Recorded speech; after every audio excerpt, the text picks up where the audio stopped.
민서유 총선 특집 만나볼 첫 번째 후보 서울 광진갑의 이정은 후보입니다. 자, 한번 제가 전화로 연결을 해보도록 하겠습니다. 네, 이정은 후보.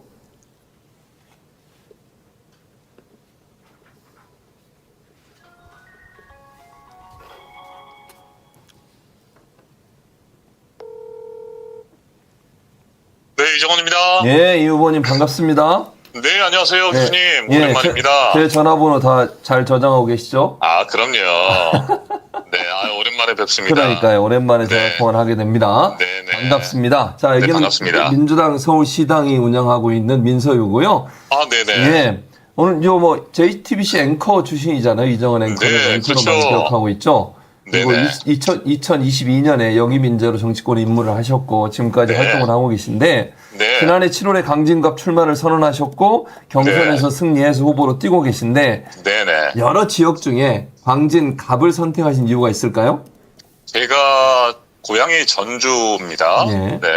대학을 서강대 영문과로 들어오면서 청운의 꿈을 품고 서울로 올라와서 또 제가 이제 서울로 대학을 오면서 아버지가 전일퇴직하시고 가족이 같이 올라와서 함께 정착하며 살았던 곳이 구이동입니다. 네. 네, 지금의 광진이죠. 거기에서 이제 정치의 꿈을 키웠고, 제가 이제 정치를 시작한다면, 이 광진에서 하고 싶었습니다.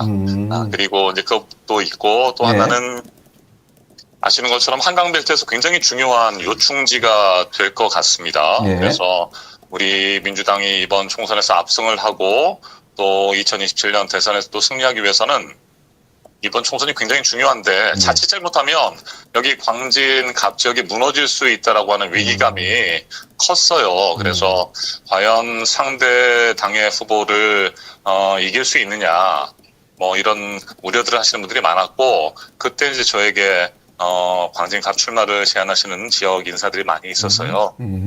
고민 끝에 결단했고 네. 지금 지난해 7월 6일에 출마 선언하고 한 8개월 정도 네. 힘차게 달려가고 있습니다. 맞습니다. 네. 저랑도 이제 다른 방송에 또 인터뷰도 많이 했었는데 이정은 후보가 네네. 이제 후보가 돼서 열심히 뛰고 있는 모습 보니까 참 제가 키운 건 아니지만 보람되다 이런 느낌. 교수님께서 많이 키워주셨죠. 네, 고맙습니다. 자, 제 옆에 한소원 선대위원 있는데 우리 한소원 선대위원께서 두 번째 질문해 주시면 되겠습니다. 네네. 네, 반갑습니다, 후보님. 네, 반갑습니다. 잘 계시죠? 네. 우리 또 최진봉 교수님께서 가슴으로 나오신 우리 후보님. 그렇죠. 또 인터뷰를 진행해보도록 하겠습니다. 네, 제가 존경하는 선배님이십니다. 네. 네. 네. 광진갑에는 출마를 원하는 예비 후보들이 유독 많았었죠. 아, 그랬어요. 맞아요. 네네, 당내에서 네. 무려 8명이 경쟁을 했다고 하는데요. 네네.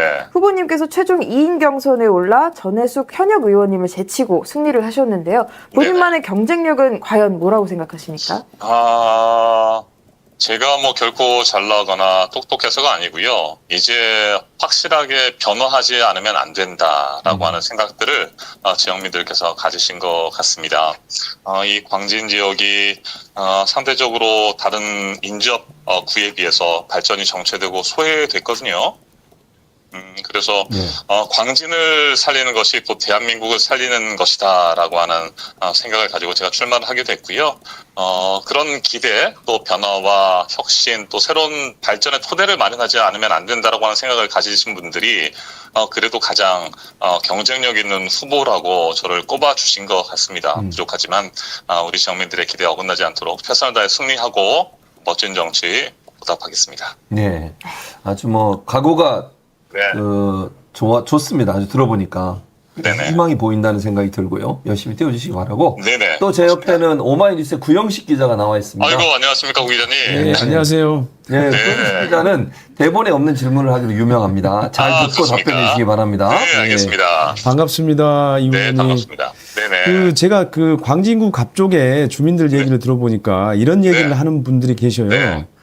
그러니까 전해숙 의원이 공천에서 떨어졌으니까 네.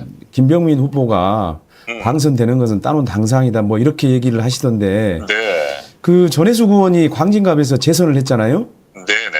전해숙 의원이 지금 민주당을 탈당했는데 그것이 민주당 지지자들을 결집하는 데 문제는 없을까요?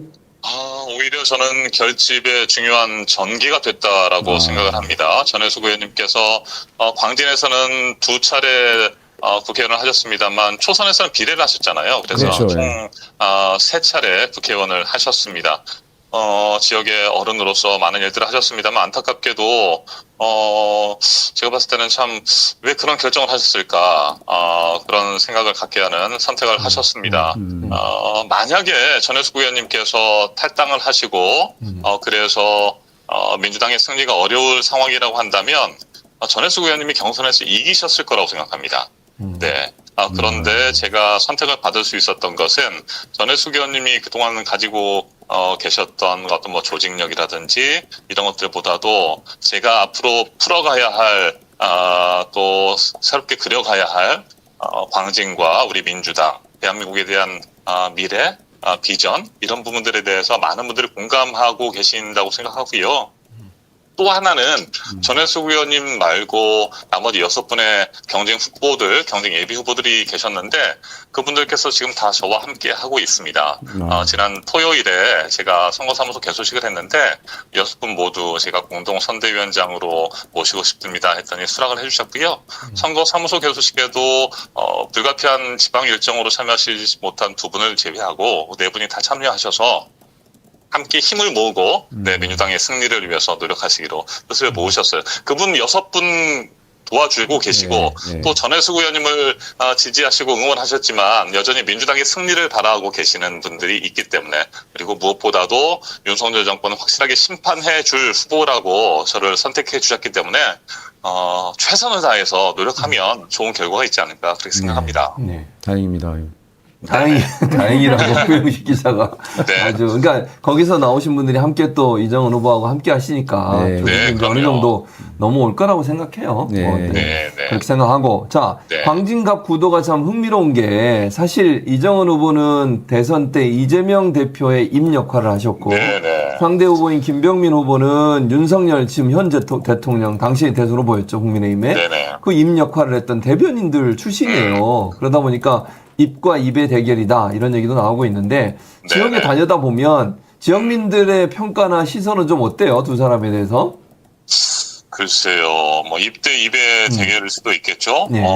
국민의힘 김병민 후보 말 잘하는 그런 정치인으로 알려져 있습니다. 국민의힘을 이끌 젊은 정치인으로 꼽히기도 하고요. 말을 참 잘하고 말의 기술이 뛰어나다는 평가를 받고 있는데 과연 그 말이 우리 광진 구민과 국민을 향하고 있는 것인가라고 묻는다고 한다면 저는 글쎄요라고 답할 것 같습니다. 지금까지 해왔던 김병민 후보의 수많은 말들이 저는 용산만을 향하고 있었던 것은 아닌가라는 생각을 해요. 대통령과 정권의 문제점을 무조건 감싸고 쉴드만 치려고 한 것은 아닌가. 변명하고 또 꼬리 자르고 또 뭐 구렁이 담 넘어가듯이 그냥 변명으로 일관하는 말들이 많지 않았나라는 생각을 하고요. 그에 반해서 저는 28년 동안 기자 생활을 했고 20년 동안 생방송 뉴스 앵커를 하면서 말이 가진 무게감과 책임감을 그 누구보다도 잘 알고 있습니다. 참을 수 없는 가벼운 말이 아니라 무게감과 책임감을 느끼면서 사람을 살리는 말의 힘으로 저는 광진을 바꾸고 대한민국을 바꾸고 세상을 바꿀 수 있다고 생각하고요. 그런 측면에서 김병민 후보와 저와의 경쟁이 진행이 되고 있고 우리 현명하신 유권자 여러분께서 제대로 된 선택을 하실 거라고 저는 믿습니다. 근데 이정은 앵커가 이제 후보죠. 후보가 이제 사진 올리고 이런 걸 보면 이제 출근 인사 또 퇴근길 인사 그리고 지역 주민 만나는 행사들을 많이 하시는데 그러다 보면 직접 이제 민심을 청취할 수가 있잖아요. 그분들 만나서 얘기도 들어보고 그분들이 또 손을 잡고 하는 얘기도 있을 텐데 바닥 민심, 그러니까 뭐 여론조사 결과는 워낙 들쭉날쭉하니까 실제 현장에서 느끼는 바닥 민심은 좀 어떻습니까? 저는 그 누구보다도 절박하고 간절한 마음으로 우리 지역 주민들의 말씀을 듣고 있고요. 또 미래에 대해서 계획을 세우고 있습니다. 하루하루를 선거운동 마지막 날이라고 생각하고 열심히 뛰고 있어요. 그만큼 절박한데 많은 분들이 아침 인사하고 또 길거리에서 또 퇴근 인사에서도 만나시면 손을 꼭 잡고 꼭 이겨야 된다. 꼭 이길 수 있을 것이다. 이런 말씀들을 해주셔요. 그만큼 절박하게 우리 민주당의 승리를 원하고 계신다고 생각해요. 제가 오늘도 네네 네, 말씀하세요. 네네 중국 제일시장이라고 광진갑의 대표 전통시장을 찾아서 상인분들 지역민들을 만났는데 요즘에 뭐 대파 한 당 가격을 가지고 논란이 많잖아요. 그렇죠. 네, 875원이 합리적이다 이런 대통령의 발언이 있었는데 여기에 대한 분노가 이어지고 있습니다. 중국 제일시장은 전통시장이니까 뭐 대형 마트에 비해서는 쌀 텐데 그럼에도 불구하고 3,000원입니다. 얼마 전까지는 4,500원이었다고 쓰였는데 이게 조금 싸지긴 했습니다만 이런 것들을 보면서 상인들과 지역민들께서는 어떻게 물가도 모르는 대통령이 물가를 잡을 수 있느냐라는 말씀도 하시고 답답해하세요. 그러면서 확실하게 윤석열 정권 심판해야 된다는 목소리를 내고 계셔서 그런 분위기가 이어진다고 한다면 제가 또 절박하고 간절한 마음으로 유권자들을 뵙고 선거운동 한다면 이길 수 있지 않을까? 이런 생각들을 저는 그렇게 합니다. 그러니까 네. 전체적으로 윤석열 네. 정권에 대한 비판, 정서, 그 다음에 심판 선거, 이런 얘기들의 네. 분노가 많이 느껴지신다는 거잖아요. 돌아다니다 그렇죠. 보면. 맞습니다. 네. 그래서, 전체적인 흐름이 나쁜 것 같지는 않다. 그러나, 뭐, 선거라고 하는 것은 하루아침에도 그렇죠. 변할 수 있는 것이기 때문에, 네. 선거운동 마지막 날까지 최선을 다할 것이고요. 근데 당장 내일 모레로 다가왔습니다. 공식선거운동 시작하는데 최선을 다해서 준비하고 있습니다. 예, 알겠습니다. 자, 공식 질문을 드려야 될 텐데 네네. 한송원 씨가 마지막 공식 질문 부탁드리겠습니다. 네. 네. 후보님 마지막 질문 드리겠습니다. 네. 후보님, 왜 광진갑 주민분들께서 이정원 후보에게 투표를 해야만 하는지, 이정원을 선택하면 광진갑 무엇이 좋아지는지, 이제 15일밖에 남지가 않았잖아요. 네. 각오도 좋고 읍소도 좋습니다. 네, 광진갑 주민분들께 후보님의 패기와 또 열정, 그리고 간절함을 한번 보여주십시오. 네, 많은 분들께서 저를 만나면 제발 좀 그만 싸워라. 그리고 정치 못 믿겠다. 네. 불신과 반감을 넘어서 혐오하시는 분들도 계세요. 그런 것들 보면 참 안타깝습니다. 그만큼 정치에 대한 신뢰도가 떨어졌다라고 생각하고요. 제가 가진 가장 큰 경쟁력을 한마디로 표현하면 믿을 수 있는 사람이다라고 하는 거죠. 28년 기자 생활 중에서 20년 동안 매일같이 생방송 뉴스 앵커를 했잖아요. 제가 하는 말과 제가 전하는 뉴스를 우리 국민과 시청자들이 믿어주셨기 때문에 저는 그렇게 오랜 기간 뉴스 앵커를 할 수 있었다고 생각합니다. 지킬 수 있는 약속만 하고 꼭 이룰 수 있는 공약만 준비하고 있고요. 반드시 실천하고 이뤄내겠습니다. 그리고 저는 권력 앞에 당당하고 시민 앞에 겸손한 정치를 하려고 합니다. 앞서 말씀드린 것처럼 사람을 살리는 말의 힘을 가지고 하나의 세상을 구하고 광진을 구하고 대한민국의 발전을 이끌 수 있도록 노력하겠습니다. 여러분 지켜봐 주시고요. 사용해 주시면 대단히 감사하겠습니다. 지금까지 이정원이었습니다. 예, 뭐 마지막 멘트가 앵커 같아. 자, 네. 이정원 후보 아무튼 저희도 응원하고 있으니까 힘내시고 네. 꼭 좋은 결실 맺기를 기대하겠습니다. 네, 감사합니다. 예, 감사합니다. 네, 불러주셔서 고맙습니다. 열심히 하겠습니다. 예. 네. 자, 이정원 후보와 전화 인터뷰를 해봤습니다. 각오가 좀 결의에 차 있는 것 같아요. 얘기를 들어보니까. 고영익 기자는 들으면서 어떤 생각이 들었어요? 이분이 이정원 후보가 한 얘기 중에 사람을 살리는 말의 힘을 가지고 자기는 이제 선거운동을 하겠다 그런 얘기를 그랬죠. 하셨잖아요. 네. 사실 정치인의 사실은 팔알은 사실 말이지 않습니까? 그렇죠. 그런 점에서 보면 굉장히 중요한 메시지를 낸 거 아닌가 싶네요. 예. 예.